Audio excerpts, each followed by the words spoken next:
What's going on, guys? Welcome to the channel. Today we have a 2026 Honda Passport.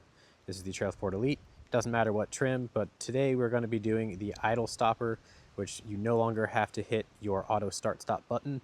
It'll just automatically turn off once you have this part installed. So let's jump right into this and show you how to do it. Now you're only going to need a few things for this. Obviously you have the idle stopper here, and then I have a small little panel popper. You can get these on Amazon, super cheap. And then a small flathead, and I'm going to put a little bit of piece of electrical tape on this, because you see down here, you're going to need to pop this up, and I really don't want to damage that by scuffing it up. So I just have a little bit of electrical tape on there to help with that. But first steps first, we're going to pop this off, and then we're going to pop off the charging pad as well. Now, in order to get this next section up, which is your drive selector and all of that, use your panel popper. Go ahead and pull it from the sides. You may have a little bit of a hard time here. You will need to lift your center console up, but you can get under it. It's going to take two hands, peel that up, and then you can just move it out of the way. So as you can see now, I got this up. All of the clips came out, except for that one. That one wanted to stay in there for some reason. It's no big deal. It'll slide right back in. But that'll at least get this part up. It is the hardest one under here. You pretty much have to like really get under there. It's a pain. But once you have that loosened up, now we're going to pop this off. I did use a little bit of a rag here. As you can see, you stick it into the hole, and then you can put a rag in between it, and then that'll help you get under it, and then you can lift it up like that. So do the same thing on this side, and then we'll get under it. So once you pop those two panels loose, and then you can get under it like this. So once you have these two panels loose, you just need to get to this drive selector switch here. It is for obviously your drive mode here, but you can just take this out. There is a little pin in there. Push in that little tab there, and then you can pull it out. Now you're going to need to take your idle stopper, and that is going to plug straight into this right here.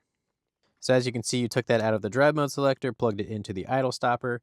Now the other end of that, which is this colorful cable here, that is now going to go back into the slot that you took out. So as you can see, now we're plugged in, and then you want to take this long red cable here with this little doohickey on the end of it, and you're going to take this and feed it underneath here, and you're going to pop it up on the other side over there under your charging port. Now you're going to do the same thing with that one. Unplug what was in there, plug that into the female adapter here on the end of that, and then the male adapter coming off the end of it back into the charging port. And then you're just going to go ahead and tuck this down here. Get all them wires out of the way, because we don't want them dangling around in here.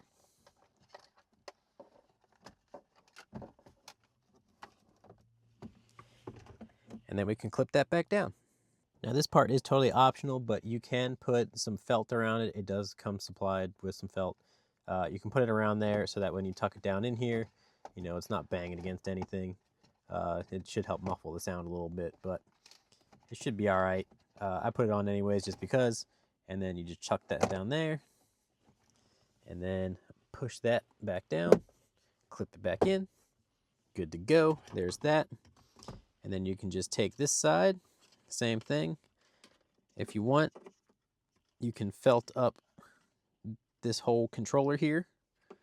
It does come with a supplied large piece of felt that you could wrap it if you so choose.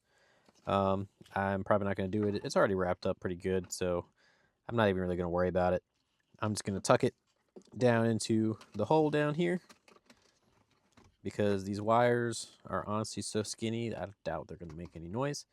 And I'm just going to go ahead and push that back down.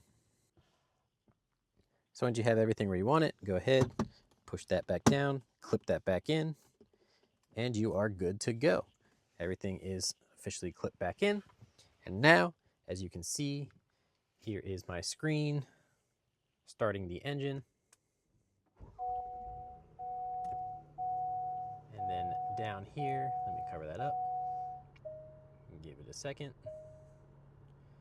As soon as it starts, and auto stop is already off. So when you get in, start the car, auto stop is already off. One less thing you have to worry about and less wear and tear on your engine, because they say it helps. I don't think it does. But that is all you have to do in order to install the idle stopper on your 2026 Honda Passport. Hope this video helps, and you guys have a great day.